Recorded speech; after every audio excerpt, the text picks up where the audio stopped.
유튜브로 전 세계 목사님들과 성도님들을 대면으로 만나지 못하고 비대면으로 만나지만 감사를 드리며 모든 영광을 하나님께 드리게 되어서 힘이 납니다.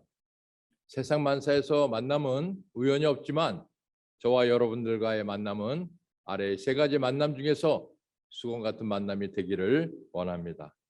꽃의 만남은 처음에는 관계가 좋은데 만나면 만날수록 시들어지고 남은 것은 가시로 서로의 상처를 찔러 아픔을 주는 만남이고, 생선의 만남도 처음에는 꽃과 같지만 만남이 길어질수록 숨겼던 허물이 드러나 비린내가 나고 결국 썩어 문드러지는 아픔을 남겨주는 만남이지만, 수건의 만남은 상처로 인해서 아픔의 눈물을 닦아주고 상대의 허물을 덮어주는 만남이 수건 같은 만남입니다.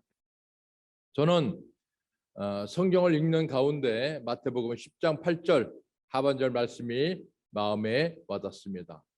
너희가 거저 받았으니까 거저 주어라는, 그러면 어떻게 거저 주어야 하는가의 물음의 답은 신앙생활에 있어서 고정관념 때문에 또 습관 때문에 방해가 되는 것이 무엇이 있나를 성령 하나님께 제가 묻고 질문 상처 치유와 질문 설교 책을 집필하게 되었습니다. 저는 목사 안수를 받은 1년 후부터 1993년에 예수 이름의 능력과 금식 기도 책을 집필을 시작하여 2012년까지 12권의 책을 집필했지만 제 마음에 상처는 더 깊어져만 갔습니다. 고민하는 가운데 제가 2013년 상처 원인을 말씀으로 찾게 됩니다. 그래서 2014년에 상처 치유 길잡이 6권을 집필하여 저작권을 얻고 세미나도 열었지만 2017년 교회 3층에서 떨어져서 1시간 동안 혼수 상태로 있다가 다행히도 다친 곳이 없이 119 자동차 안에서 병원으로 가는 도중에 깨어나게 되었습니다.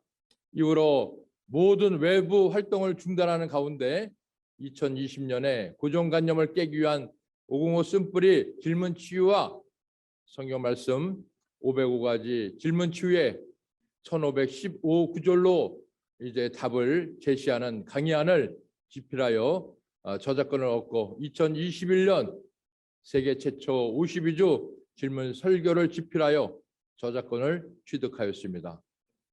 그리고 2021년부터 세계 최초 베드로 전후서 질문 강의 설교를 지금 집필하고 매주 교회에서 설교하고 있습니다. 질문 형식의 치유와 설교의 특징 가운데 하나는 프로젝트에 강의한 전체를 기록하는 겁니다. 그래서 강의하는 저와 강의 듣는 여러분이 집중할 수 있습니다. 그래서 하나가 되는 것입니다. 하나 되는 것이 특징이고, 그 이유가 뭐냐? 성령의 인도하심으로 강의와 설교를 듣는 가운데 주님 안으로 들어가 누림을 얻게 되는 것이 질문 치유와 설교가 되겠습니다. 세미나에 참석하셔서 이제 4월에 개최하는 세미나에 참석하셔서 질문 설교를 배우시기 원하면 세계 최초 52주 설교 책을 제가 선물로 드리겠습니다. 질문으로 강의 설교하는 방법론을 수건 같은 만남으로 알려드리겠고, 제가 여러 가지 은사 또한 전의를 통해서 성령의 인도하심대로 받는 배움의 세미나가 정말로 잊지 못할 세미나가 될 것입니다. 제가 강의와 설교할 때 부족한 부분이 보이면 우리 여러분들께서 수건 같은 마음으로 덮어주시길 바라면서 이 시간에 질문 설교 성경 말씀은 마태복음 11장 29절이 되겠습니다. 다 같이 마음을 열고 함께 읽겠습니다. 나는 마음이 온유하고 겸손하니 나의 멍에를 메고 내게 배우라. 그러면 너희의 마음이 쉼을 얻으리니 그랬습니다. 위의 말씀에서 나의 멍에를 메고라고 했는데 멍에와 배경을 이 시간에 설명해 드리겠습니다. 멍에의 뜻이 뭐냐? 여러분도 잘 아시겠지만 쉽게 벗어지지 못하는 억압이나 구속을 의미합니다. 멍에는 연합하다의 어간에서 유래가 되었는데 배경은 소 두 마리의 한결이를 쟁기를 쥐어 함께 멍에를 메고 밭을 가는 모습을 비유한 것입니다.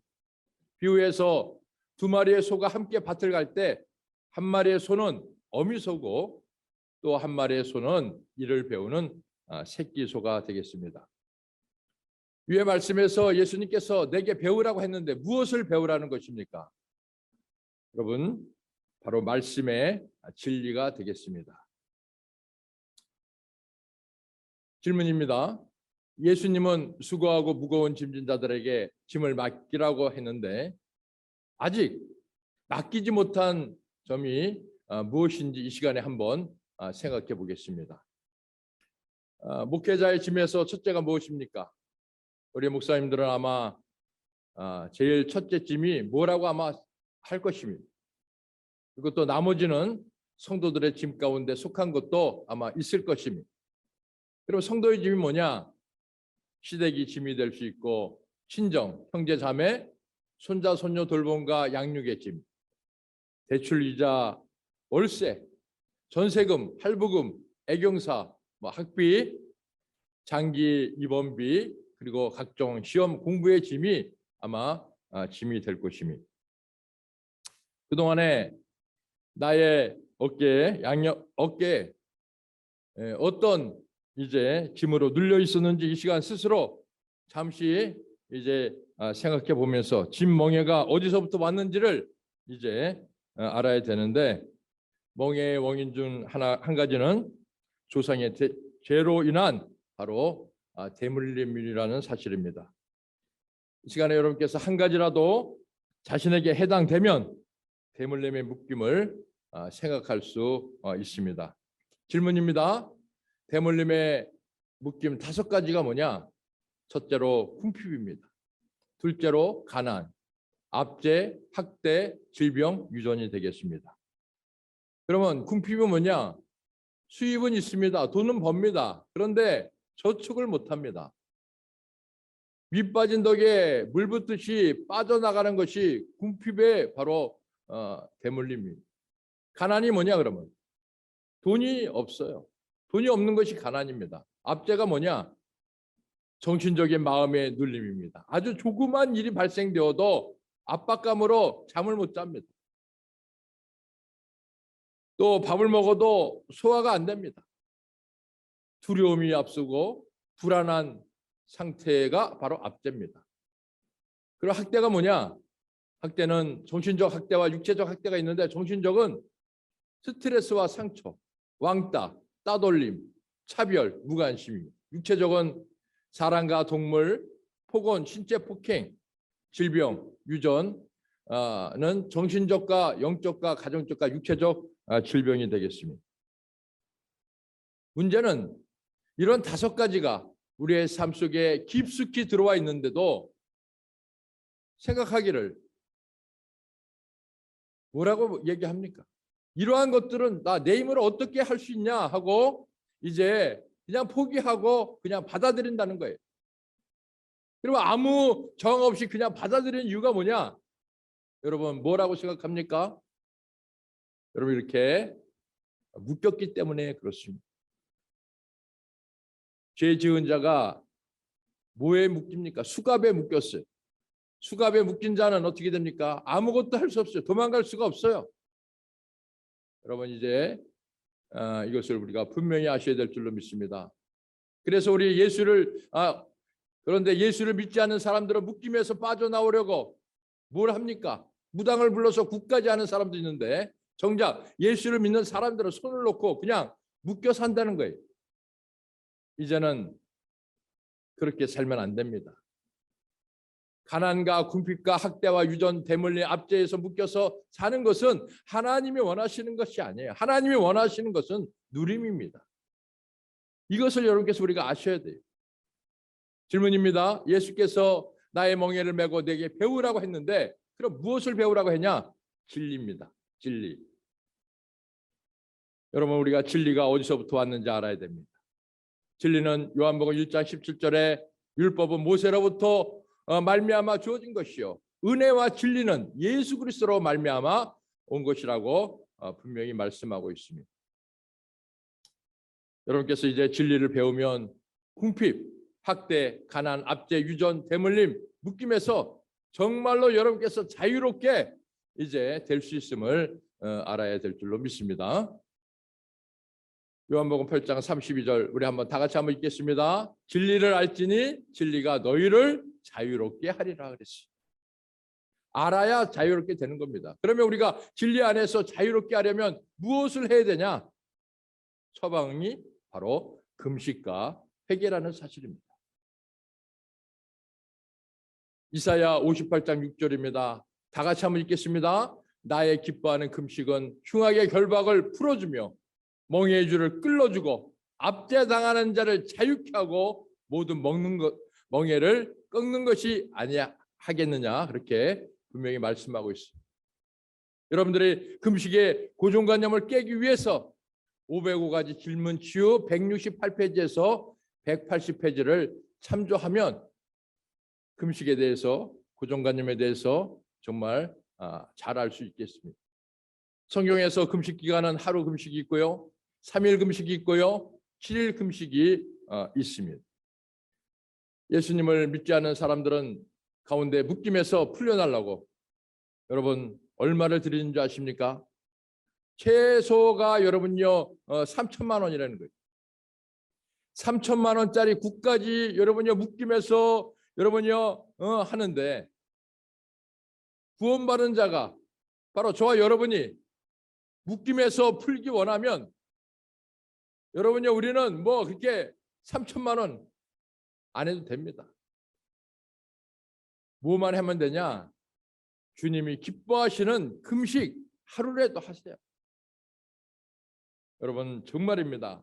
하루라도 하시고 정말로 여러분께서 회개하시고 이제 그 생명 있는 회개를 하시면 이제 거기서 묶임에서 풀려지게 됩니다. 그러면 어디서 금식을 할 것이냐? 집에서 하시면 안 됩니다. 그건 성경에 잘 나와 있습니다.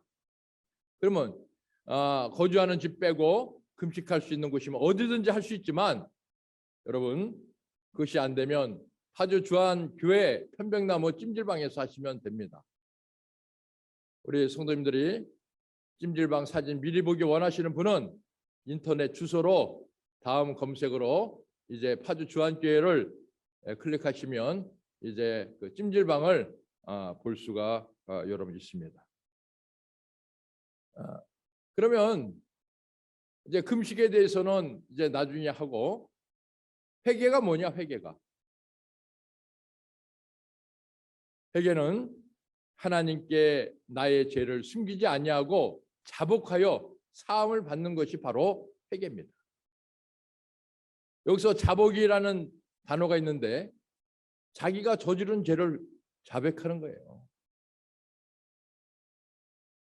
시편 30편 5절 말씀에 보니까 내가 이르기를 내 허물을 여호와께 자복하리라 하고 주께 내 죄를 아뢰고 내 죄악을 숨기지 아니하였더니 곧 주께서 내 죄의 악을 사하였나이다 그랬습니다. 그리고 두 번째 회개는 뭐냐? 헬라어로 메타노니아, 아람어로 타브, 히브리어로 쉬브. 뜻이 뭐냐?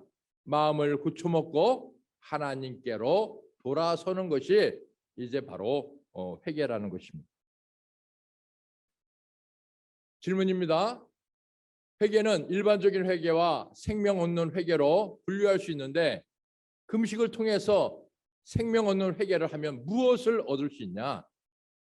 사도행전 11장 18절입니다. 우리 한번 다 같이 한번 읽을까요? 하나님께서 이방인에게도 생명 얻는 회개를 주셨다 그랬습니다. 여기서 생명은 누구를 말하는 것입니까? 생명은 바로 우리 예수 그리스도입니다. 요한복음 14장 1절에 내가 곧 길이요 진리요 생명이니라고 했습니다. 질문입니다. 일반적인 회개와 생명 얻는 회개의 차이점이 그럼 뭐냐? 일반적인 회개는 자기만 아는 죄를 회개하는 것입니다. 여러분 스스로 죄를 지면 나 알잖아요. 남은 모르고 나 자신이 압니다. 그래서 시편 51편 3절에 대저 나는 내 죄가를 아온다 그랬습니다. 안다 그랬습니다. 질문입니다. 그러면 우리가 평상시 교회에서 이제 자기 잘못을 하고 회개 예물을 드리는데 그 예물을 누구를 위해서 드리는지를 우리가 분명히 알아야 돼요. 자, 그래서 그 자기를 위해서 드린다는 것을 알아야 돼요. 그리고 자기의 생명, 우리의 생명을 위해서 바로 그 예물을 하나님 앞에 이제 드린다는 것을 아셔야 됩니다. 히브리서 5장 3절 보겠습니다. 다 같이 한번 읽겠습니다. 이러므로 백성을 위하여 속죄제를 드린 것 같이 또한 자기를 위하여 드리는 것이 마땅하니라 그랬습니다. 민수기 31장 50절입니다. 다 같이 한번 읽겠습니다. 우리 각 사람이 얻은 바 금패물 곧 발목걸이, 손목걸이, 인장반지, 귀걸이, 목걸이 등을 들을 여호와의 예물 이제 헌금으로 우리의 생명을 위하여 여호와 앞에 속죄 회개하려고 가져왔나이다. 그래서 자기만 아는 죄로 회개자가 회개임을 드리는 것은 자기 생명을 위하여 드리는 거예요. 누구 생명을 위해서 드리는 게 아니라 자기 생명, 내 생명을 이제 보존하기 위해서 예물을 드리는 것입니다. 예수 생명을 얻어서 묶임에서 내가 풀어지려면 그러면 어떤 예물을 드려야 되냐? 첫째, 자기 생명을 위해서 회개예물을 드리고, 둘째, 예수 생명을 얻기 위해서 번제 예물을 드려야 됩니다. 자, 그러면 자기 생명을 얻기 위해서 회개할 죄가 뭐냐? 그것은 바로 고범죄입니다. 그러면 질문이 나가야 되겠죠? 고범죄가 뭐냐? 고범죄란 하나님의 마음을 시험하는 것이 고범죄예요. 우리는 정말 너무 정말 잘 알아야 됩니다. 하나님을 무시하고 시험하는 자가 구원받았다 할지라도 그 결과는 다 그렇지는 않지만 5가지 묶임으로 죽을 때까지 고난과 어려움과 자기 명예에 살지 못하고 기한 전에 죽음을 당하는 사람들이 얼마나 많은지 몰라요. 성경에 고범죄를 지은 자가 구약의 아간과 신약의 삽비라 부부 등이 있는데 하나님은 그들은 회개하지 않았기 때문에 그들의 생명을 기한 전에 걷어가셨어요. 그래서 자기만 아는 죄인 고범죄를 지은 사실에 해당되는 것이 있는지 아래의 생각을 잠시라도 가졌던 사람은 자기 생명을 보존하고 내가 묶임에서 내가 물질의 묶임, 정신적인 묶임, 가정적인 묶임 이런 육체적인 묶임에서 내가 풀려지기 원하면 지체하지 말고 회개 자리에 앉아야 됩니다. 그리고 아래의 생각을 했는지 이렇게 해서 내용을 점검해야 돼요. 11조입니다. 내 형편과 처지를 누구보다 잘 아시는 사랑의 하나님이신데 내지 않는다고 망하게 하겠어? 여러분도 11조에 대해서 잘 아시죠? 그런데 내가 그냥 못 내는 거하고 저렇게 말하는 거하고는 틀리다는 것입니다. 예배입니다. 어쩌다 주일 예배 드리지 않는다고 뭐 어떻게 하시겠어? 관계입니다. 용서하고 용서받지 않는다고 뭐 어떻게 하시겠어? 나 죽이겠어? 예물입니다. 죄 회개했는데 뭐 꼭 회개예물 드려야 돼? 뭐 회개예물 드리지 않는다고 뭐 어떻게 하실 거야 하나님이 나한테? 약속입니다. 서원했습니다. 그 외에 또 약속이 있습니다. 뭐 예물 약속도 있었을 것이고 또 11조 약속도 있을 것이고 등등 있었겠죠. 또 봉사도 있을 것이고 헌신 하겠다고 약속했어요. 그런데도 불구하고 자기는 지키지 않으면서 자기는 하나님 거 이제 떼먹으면서 문제 해결과 물질에 축복해달라고 그 기도하는 행위 하나님 무시하는 거예요. 기도입니다. 하나님께 묻지도 않고 남을 위해 기도해주고 기도 받은 자가 아, 권사님, 집사님, 우리 다 응답됐습니다. 제가 한 통 되겠습니다. 그래요. 그러면서 같이 가갖고 하나님은 빠지고 대접받는 행위. 이거 하나님 무시하는 거 아니에요? 그래서 자기만 아는 죄가 여러 가지가 있는데요. 정말 자기만 아는 죄 중에 가장 큰 죄가 뭐냐? 바로 하나님을 무시하는 고범죄예요. 여러분 이것을 우리가 분명히 아셔야 돼요. 이러한 사실을 그동안 몰랐다고 하면서도 여러분께서 차일피일 회개를 안 하면 어떻게 되는지 히브리서 12장 17절 읽고 유튜브 1차 질문 설교를 마치고 다음 주 2차 질문 설교를 이어서 할 것을 약속하겠습니다. 자, 이 시간에 우리 히브리서 12장 17절 다 같이 한번 큰 소리로 읽겠습니다. 시작. 너희 아는 바와 같이 저가 그 후에 축복을 기업으로 받으려고 눈물을 구하되 벌린 바가 되어 회개할 기회를 얻지 못하였느니라. 회개할 기회가 없다는 사실을 분명히 아시고 여러분 정말로 이제 오늘 말씀을 마음속 깊이 새기시고 감당하는 여러분들 다 되시기를 바랍니다.